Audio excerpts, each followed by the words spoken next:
Maagang pumila ang 45 anyos na si Nanay Wendy sa tanggapan ng Commission on Election Cordillera.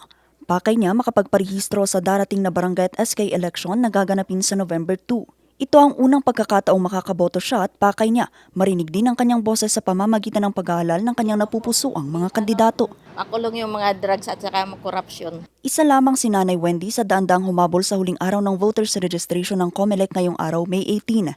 Sina Adrian at Carla dumiretso muna sa COMELEC bago pumasok sa eskwela. Pakay nila magpalipat ng kanilang registration.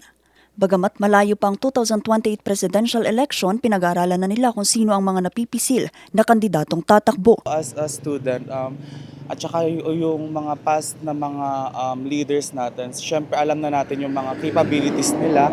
So I hope yung mga boboto ngayon is maging wais sa pagboto. Alam na nga natin yung kapasidad ng mga previous na mga leaders. So alam na natin yung magiging future if ever pa manalo pa sila, diba? So, Harap-harapan na yung mga nangyari, so sana po wise yung voting ngayon.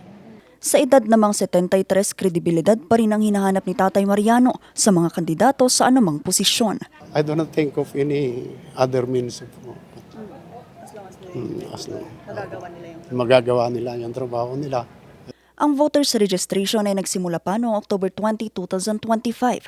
7 buwan ang itinagal nito sa bisa na rin ng COMELEC Resolution No. 11177 para bigyan ng publiko ng panahon para makapagparehistro, mag-transfer ng record o magpa-reactivate.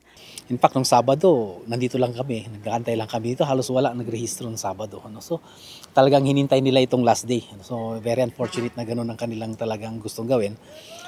But sabi ko nga, i-accommodate natin as many people as we can.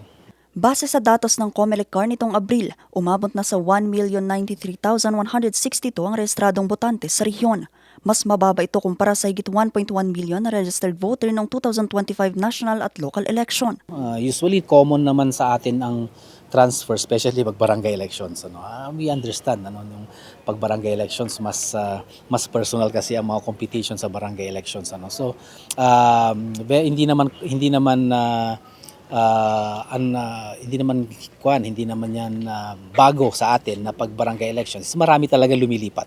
Alas 3 ng hapon nag-cut off ang registration at wala ng extension ng voters registration, transfer at activation ayon sa COMELEC. Vanessa Bugtong, RNG News.